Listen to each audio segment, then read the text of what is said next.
എന്താ നീ എവിടെ പോവാ? ഫുഡ് കൗണ്ടറിലേക്ക്. എന്താന്ന് വേമ്പ. അയ്യോ നീ എന്നടാ എന്താ? എടാ അവിടെ ഭക്ഷണം മാത്രല്ലേ കിട്ടൂ, നമുക്ക് രണ്ടെണ്ണം അടിക്കണ്ടേ? സാധനം കിട്ടത്തില്ലല്ലോ. നീ വാ, നമുക്ക് നൈസായിട്ട് രണ്ടെണ്ണം അടിച്ചിട്ട് വരാം. അയ്യോ ഇപ്പോഴോ? ആ ഇപ്പോഴല്ല പിന്നെ എപ്പോഴാ? ഗിരിയുടെ പാർട്ടി അല്ലേ, നമ്മൾ അടിച്ചില്ലേ പിന്നെ ആരടിക്കാനാ? വേണ്ട ചേട്ടാ, ഫാമിലി ഒക്കെ ഉള്ളതല്ലേ. അങ്ങനെ പറയല്ലേ. മാത്രമല്ല ഡ്രൈവ് ചെയ്ത് പോണ്ടതാ. അതൊന്നും കാര്യമാക്കട്ടെ, ഞാനൊരു ഡ്രൈവറെ സെറ്റ് ആക്കി തരാം. പോരെ? ശരിയാവില്ലെന്നേ. അതെ, സ്നേഹം കണ്ട വഴക്കുണ്ടാക്കും ചേട്ടാ.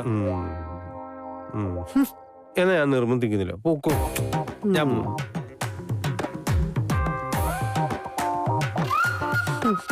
ഇതാ കല്യാണം കഴിച്ചാളോ കുഴപ്പം. രണ്ടെണ്ണം അടിക്കുന്നതിനെ പറ്റി ആലോചിച്ചാ മതി, അപ്പോ അവളുമാരറിയും. എന്ത് കഷ്ടം. Hello everyone. ക്ഷണിക്കപ്പെട്ട അതിഥികളുടെ സാന്നിധ്യത്തിൽ വെച്ച് ഇനി ഇവിടെ നടക്കാൻ പോകുന്നത് ഈ വൈകുന്നേരത്തെ ഏറ്റവും പ്രധാനപ്പെട്ട ഒരു ചടങ്ങാണ്. കാലങ്ങളായി ഗിരിയുടെ മുത്തശ്ശൻ ബാങ്ക് ലോക്കറിൽ സൂക്ഷിച്ചിരുന്ന ഒയ്യാരത്ത് കുടുംബത്തിന്റെ പാരമ്പര്യമുദ്രയായ രത്നമാല പരേതനായ അദ്ദേഹത്തിന്റെ ആഗ്രഹം പോലെ ഈ കുടുംബത്തിന്റെ മരുമകളായ മിസ്സസ് സുമിത ഗിരിധർ നമ്പ്യാർക്ക് കൈമാറാൻ പോകുന്ന ദിവസമാണിന്ന്. ആ വിശേഷപ്പെട്ട ഉപഹാരം സ്വീകരിക്കാനായി എന്റെ പ്രിയപ്പെട്ട മരുമകൾ സുമിതയെ ക്ഷണിക്കുന്നു. സുമിത, കം.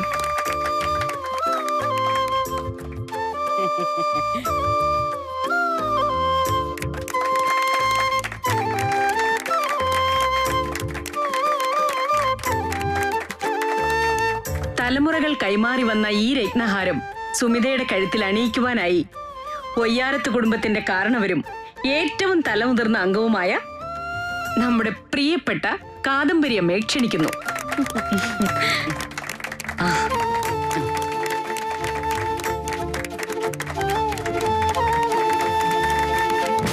എന്തൊക്കെയാ ഇവിടെ നടക്കുന്നേ? സുമിതയെ അണിയിക്കേണ്ട രത്നമാല എന്റെ പോക്കറ്റിൽ കിടക്കല്ലേ. ഇനിയിപ്പോ മാല എന്റെ കയ്യിലിരിക്കുന്ന കാര്യം നിതീഷ് അവരോട് പറയാൻ മറന്നു കാണും. വർഷങ്ങൾക്ക് മുൻപ് ഈ രത്നഹാരം അണിയാൻ ഭാഗ്യം സിദ്ധിച്ചത് അന്ന് ഒയ്യാരത്ത് കുടുംബത്തിന്റെ മരുമകളായി വന്ന നമ്മുടെ പ്രിയങ്കരിയായ കാദംബരിയമ്മയ്ക്കായിരുന്നു.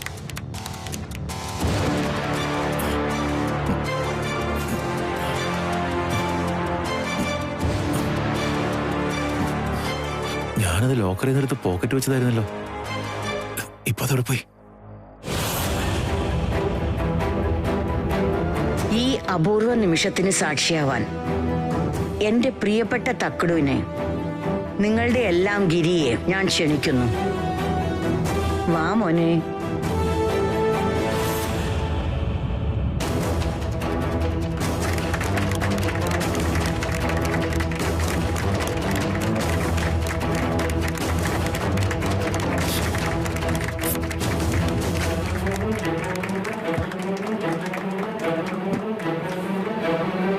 ഇനി നമുക്ക് ചടങ്ങുകളിലേക്ക് കടക്കാം.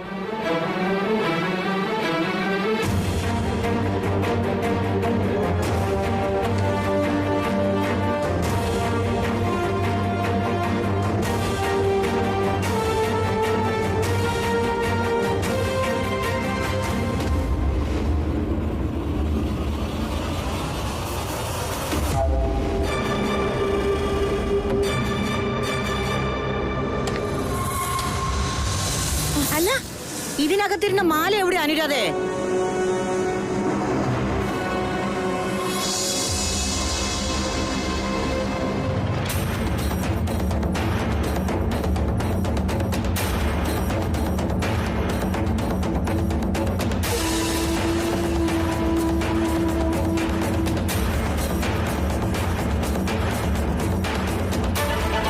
അത് ഞാനത് ഭദ്രമായി നമ്മുടെ ലോക്കറിൽ സൂക്ഷിച്ചിരുന്നാണല്ലോ.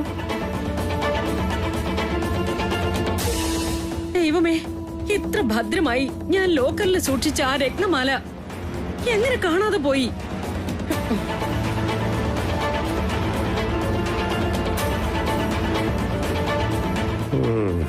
ചേച്ചിയുടെ അഭിനയം കൊള്ളാം. ഇത് വല്ല സിനിമയിലും ആയിരുന്ന ഓസ്കാർ കിട്ടിയനെ. ആര് രത്നമാലയുടെ വില അറിയുന്നത് കൊണ്ടാണ് ഞാൻ നിന്നോട് ഇത് ഭദ്രമായി സൂക്ഷിക്കാൻ പറഞ്ഞത്. ഇങ്ങനെയാണോ സൂക്ഷിക്കുന്നത്? ഇത്രയും സെക്യൂരിറ്റിയും ക്യാമറയൊക്കെ ഉള്ള നമ്മുടെ വീട്ടിൽ നിന്ന് ഈ രത്നമാല എങ്ങനെ കാണാതെ പോയി? എന്തായാലും വിളിച്ചു വരുത്തിയ അതിഥികളുടെ മുന്നിലെ നമ്മൾ ഒയ്യാത്തുകാര് നാണം കെട്ടുമെന്ന് പറഞ്ഞാ മതിയല്ലോ. എന്റെ ഭഗവതി!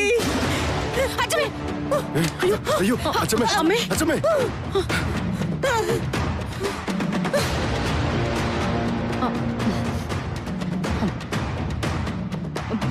നിങ്ങൾ എല്ലാവരും ക്ഷമിക്കണം. സുമിതയെ അണിയിക്കാനുള്ള ആ വിശേഷപ്പെട്ട മാല കാണാതെ പോയിരിക്കുക. അത് കണ്ടുപിടിച്ച് സുമിതയുടെ കഴുത്തിൽ അണിയിക്കുന്നത് വരെ നിങ്ങൾ എല്ലാവരും ഞങ്ങളോട് സഹകരിക്കണം. ആ, എല്ലാരും ഒന്ന് ശ്രദ്ധിക്കുക. എല്ലാവർക്കും ഉള്ള ഡിന്നർ റെഡി ആയിട്ടുണ്ട്. കാര്യങ്ങളൊന്ന് കൺഫ്യൂഷൻ തീരുന്നത് വരെ എല്ലാരും enjoy your dinner please, please. ഈ വീടിന്റെ ഗേറ്റ് കിടന്ന് അത് എവിടെയും പോയിട്ടുണ്ടാവാൻ ഒരു വഴിയുമില്ല ഗിരി. എന്ന് പറഞ്ഞിട്ട് കാര്യമുണ്ടോ അമ്മേ? വന്നിരിക്കുന്നതൊക്കെ പ്രത്യേകം ക്ഷണിക്കപ്പെട്ട VIPസും ഗസ്റ്റുകളുമാണ്. അവരെയാണോ നമ്മൾ കള്ളന്മാരാക്കേണ്ടത്?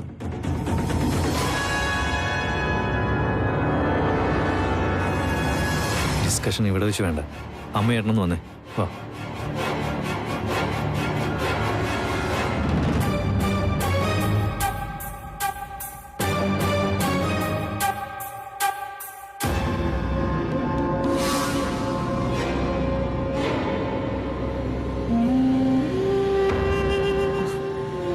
അമ്പി, ആ, സെക്യൂരിറ്റിയെ വിളിച്ച് ആ ഗേറ്റ് പൂട്ടാൻ പറ. ഓ ഒരാളെയും പരിശോധിക്കാതെ പുറത്തേക്ക് വിടണ്ട. ശരി ചേച്ചി. അമ്മ എന്തൊക്കെയാ ഈ പറയുന്നത്? ഇവിടെ വന്നിരിക്കുന്നവരെയൊക്കെ സംശയിക്കാൻ പറ്റില്ല. പിന്നെ നമ്മൾ എന്തു വേണം? ഒയ്യാരത്ത് കുടുംബത്തിന്റെ പാരമ്പര്യ മുദ്രയാണ് മോഷണം പോയിരിക്കുന്നത്. അച്ചമ്മയ്ക്കിത് താങ്ങാൻ പറ്റുന്ന കാര്യമല്ല ഗിരി. ഇപ്പോഴും ഒട്ടും വൈകിട്ടില്ല. ആരാണ് അത് മോഷ്ടിച്ചതെങ്കിലും അത് ഇപ്പോഴും ഈ വീട്ടിൽ തന്നെ ഉണ്ട്. അത് ഈ വീട്ടിൽ നിന്ന് പുറത്തു പോയിട്ടില്ല. പിന്നീട് ഒരിക്കലും അത് തിരിച്ചു കിട്ടാൻ പോകുന്നില്ല ഗിരി. അമ്മ, ഒരാൾ ഒരു നെറുകേട് കാണിച്ചതിന് എല്ലാരും നാണം കെടുത്താൻ പറ്റില്ലല്ലോ. ഇവിടെ ഇന്ന് ഈ ഫംഗ്ഷന് വന്നിരിക്കുന്നവരെല്ലാം VIPകളാണ്, ക്ഷണിക്കപ്പെട്ട അതിഥികളാണ്. പോരാത്തതിന് നമ്മുടെ ബന്ധുക്കളും സുഹൃത്തുക്കളും. അവരെയൊക്കെയാണോ പരിശോധിക്കുന്നത്? ഇരി, പിന്നെ വേറെന്താണ് വഴി? അത് പറ. അച്ചമ്മയ്ക്ക് ബോധം വന്നു. വല്ലാത്ത ഷോക്കിലാണ്. കരച്ചിലാണ്, നിർത്തുന്നുമില്ല. മുത്തച്ഛന്റെ അന്ത്യാഭിലാഷമാണ് നടക്കാതെ പോയത്. അതുകൊണ്ടാണ് ഏട്ടാ ഞാൻ പറയുന്നത്, എന്ത് വില കൊടുത്തും നമുക്ക് ആ മാല കണ്ടെത്തിയേ പറ്റൂ.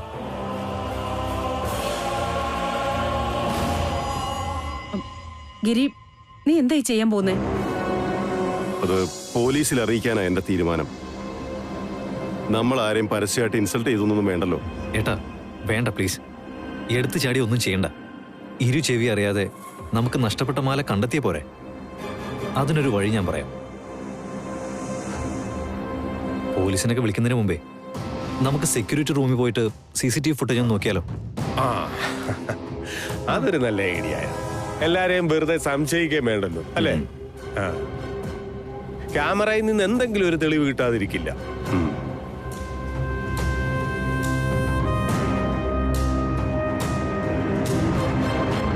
നീ വരണ്ട. കാര്യങ്ങൾ ഞാൻ ഡീൽ ചെയ്തോളാം. ഉം.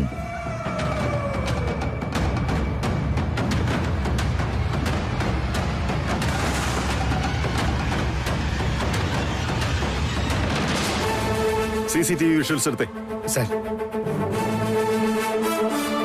ഇവിടെ ഇത്രയും CCTV ക്യാമറയും വാങ്ങിവെച്ച് നിങ്ങൾക്കൊക്കെ ശമ്പളവും തന്ന് ജോലിക്ക് നിർത്തിയിരിക്കുന്നത് ഇങ്ങനെ ഒരു സംഭവം ഇവിടെ നടക്കാതിരിക്കാനായിരുന്നു.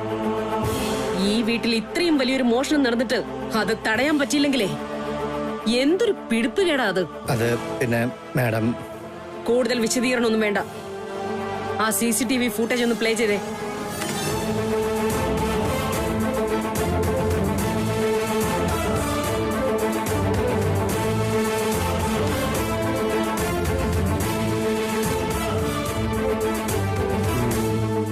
ഒരു മിനിറ്റ്. ഒന്നും റീവെന്റ്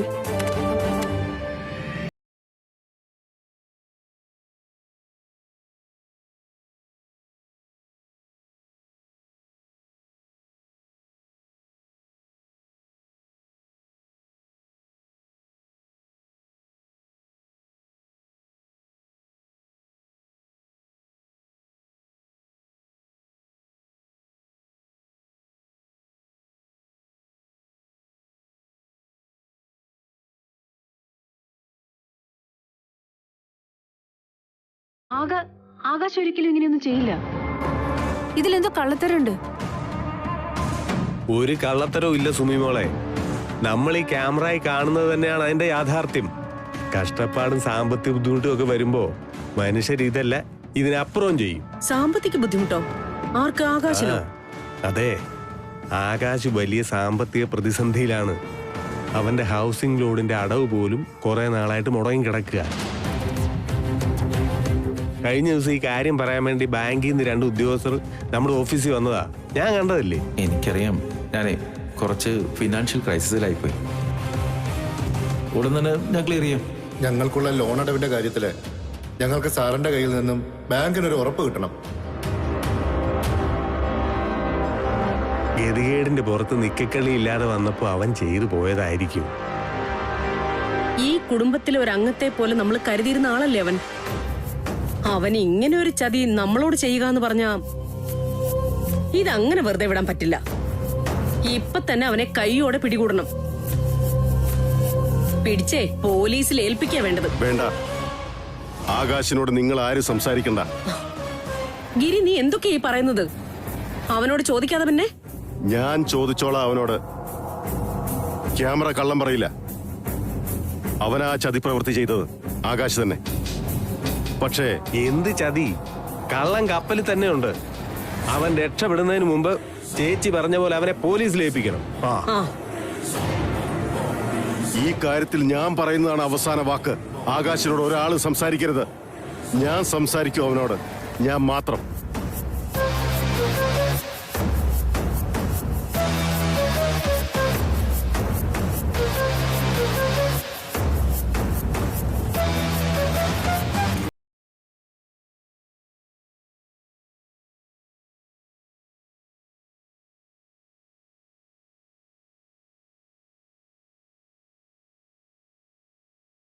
അങ്ങനെ ആ ഒരു ക്യാമറ മാത്രം വർക്ക് ചെയ്യാത്ത എന്താ?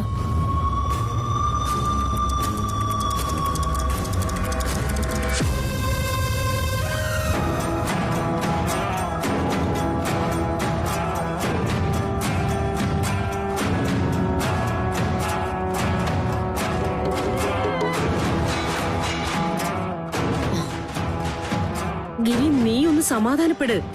ഇങ്ങനെ ടെൻഷൻ അടിച്ചതുകൊണ്ട് എന്താ കാര്യം? ആരാണ് ഈ മോഷണം നടത്തിയതെന്ന് തെളിഞ്ഞു കഴിഞ്ഞു.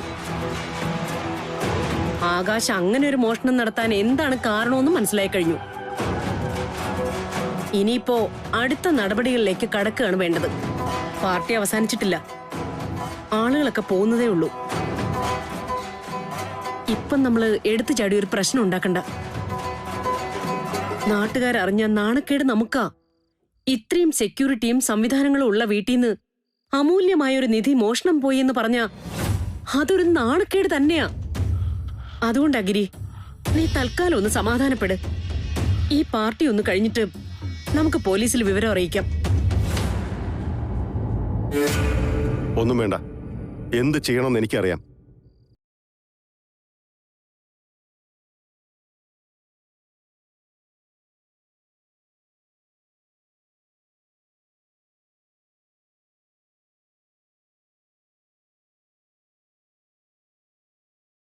ഒരു വെടിക്ക് 2 പക്ഷി വീണില്ലേ? മാല നമ്മുടെ കയ്യിലും വന്നു. ആകാശ് കള്ളനായിട്ട് ആകാശത്തോട്ട് പോവുകയും ചെയ്തു.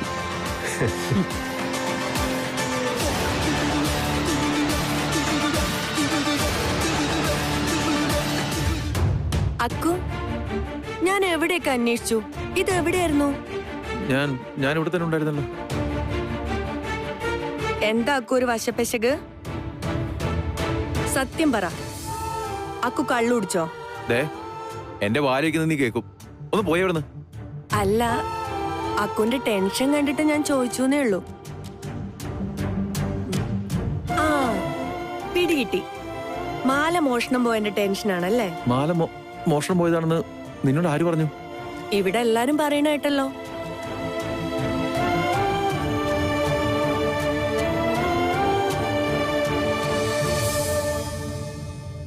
ആകാശ്, ഫ്രീ ആണെങ്കിൽ എനിക്ക് അല്പം സംസാരിക്കാനുണ്ട്.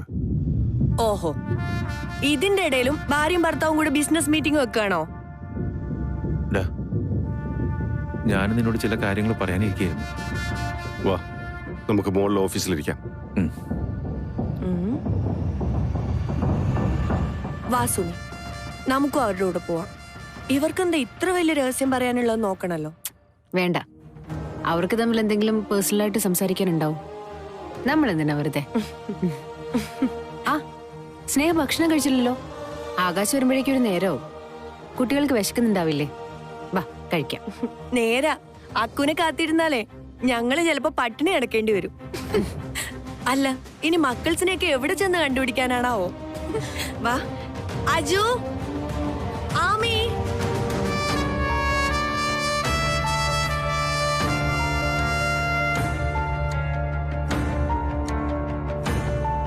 എടാ എടാ ഞാൻ ആ, നിനക്ക് പറയാൻ ഒരുപാട് അവസരങ്ങൾ ഉണ്ടായിരുന്നില്ലേ ആകാശേ? അപ്പോഴൊന്നും നീ പറഞ്ഞില്ല. ഇപ്പോഴും ഒട്ടും വൈകിട്ടില്ല. നിനക്ക് എന്തൊക്കെ സാമ്പത്തിക പ്രശ്നങ്ങളുണ്ടെങ്കിലും അതെല്ലാം എന്നോട് പറയുക. ഒരു മടിയും വേണ്ട. എടാ അതല്ലടാ, ആ മാലയുടെ കാര്യം അറിയാം, മനസ്സിലാവുന്നുണ്ട് എനിക്ക്. എന്നാലും ഇങ്ങനെ ഒരു ചിന്ത നിന്റെ മനസ്സിൽ വന്നു എന്ന് ഓർക്കുമ്പോ ഐ എം റിയലി ഷോക്ക്.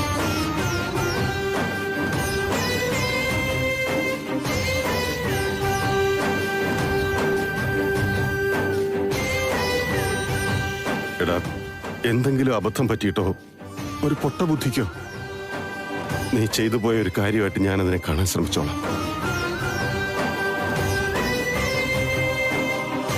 ഗിരി,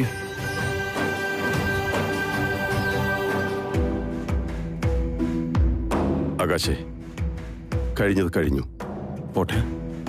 എനിക്കിനി അതിനെക്കുറിച്ച് ഒന്നും പറയാനില്ല.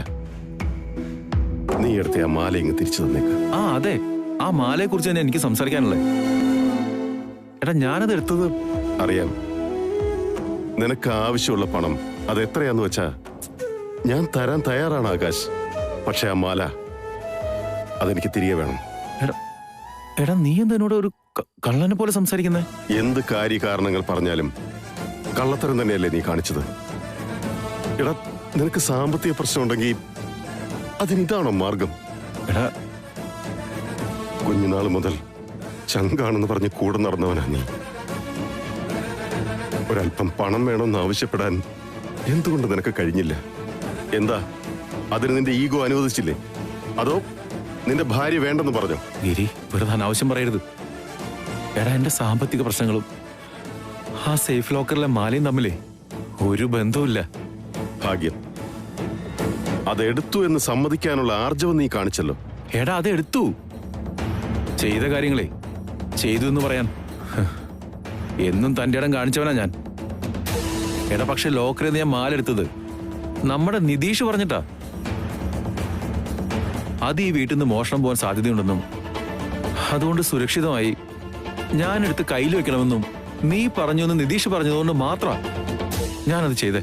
ഇപ്പൊ നീ പറഞ്ഞത് വിശ്വസിക്കാൻ മാത്രം മണ്ടനാണ് ഞാനെന്ന് നീ കരുതിയോ? അങ്ങനെ നിനക്ക് തോന്നുന്നുണ്ടോ? അങ്ങനെ എന്തെങ്കിലും പ്രശ്നം ഉണ്ടെങ്കിൽ തന്നെ അത് ഞാൻ നിന്നോട് നേരിട്ട് പറയില്ലേ? അത് മനസ്സിലാക്കാനുള്ള ബുദ്ധിയില്ലേ ആകാശം നിനക്ക്? അല്ലെങ്കിൽ തന്നെ അങ്ങനെ ഒരു സിറ്റുവേഷൻ വന്നാ നീ ആദ്യം എന്നോടല്ലേ സംസാരിക്കേണ്ടത്? ശരിയാ, ഞാൻ സമ്മതിച്ചു.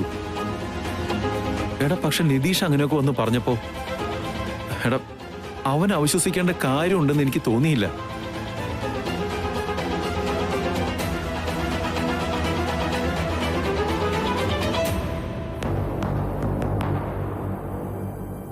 നിതീഷേ, ഒന്ന് മുകളിലോട്ട് വാ, ഇപ്പൊ തന്നെ. എടാ ഗിരി, നിനക്ക് എന്നെ അറിയില്ലടാ. എന്നെ വിശ്വാസല്ലേ നിനക്ക്? എടാ ഒന്ന് ഓർത്തു നോക്ക്. ഈ വീട്ടിലൊരാളുടെ സഹായം ഇല്ലാതെ എനിക്ക് എങ്ങനെ ആ ലോക്കർ തുറക്കാൻ പറ്റും? എടാ അതിന്റെ സെക്യൂരിറ്റി പിന്നെ എങ്ങനെ അറിയാൻ പറ്റും? നിതീഷ് ഇപ്പൊ വരും. അതോടെ നമുക്കിതിനെല്ലാം ഒരു വ്യക്തത ഉണ്ടാവുമല്ലോ. എന്തേട്ടാ? എടാ നീ പറഞ്ഞിട്ടില്ലേ നിതീഷേ ഞാൻ ലോക്കറിൽ നിന്ന് മാലെടുത്തേ? ഞാനോ?